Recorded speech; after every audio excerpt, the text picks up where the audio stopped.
Hi everyone and welcome. I'm Dr. Avnita and I have been reading first aid that is for USMLE Step 1.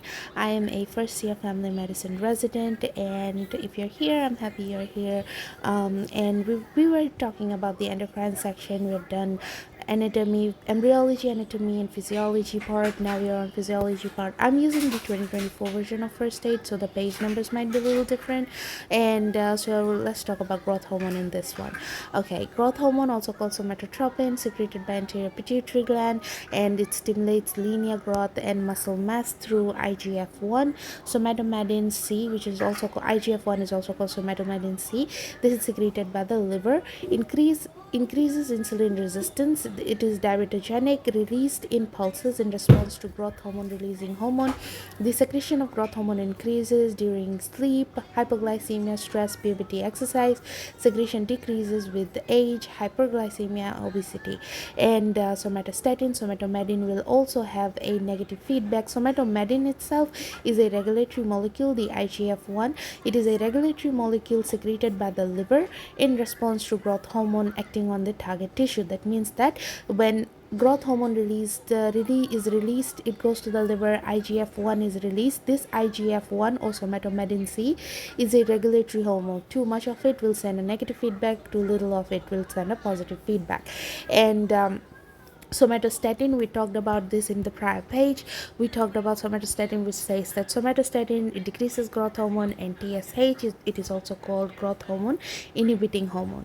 So that is the story about growth hormone and what increases and decreases it. Now, excess secretion of growth hormone, like in pituitary adenoma, it can cause acromegaly in adults and gigantism in children, because children, they'll undergo the linear growth as well, and so that will cause gigantism. Treatment would be somatostatin, because we want to stop the growth hormone release, and somatostatin will have negative feedback sent to the anterior pituitary, blocks the release of growth hormone, or surgery can be done to remove the pituitary adenoma. Now, looking at this picture on the left side, let's see. Now, growth hormone releasing hormone has positive feedback from sleep, hypoglycemia, stress, puberty, and exercise. Negative feedback from aging, hyperglycemia, or obesity. This causes the GHRH to be released or not to be released. Now, if it is released, it will go to the anterior pituitary gland, that will release the growth hormone. Growth hormone will go to the liver. It will release the IGF, or somatomedin C. Somatomedin C, we talked about, it causes linear growth in the bone by the help of amino acid, protein synthesis, DNA, RNA synthesis, chondroitin sulfate, collagen, and cell size and number.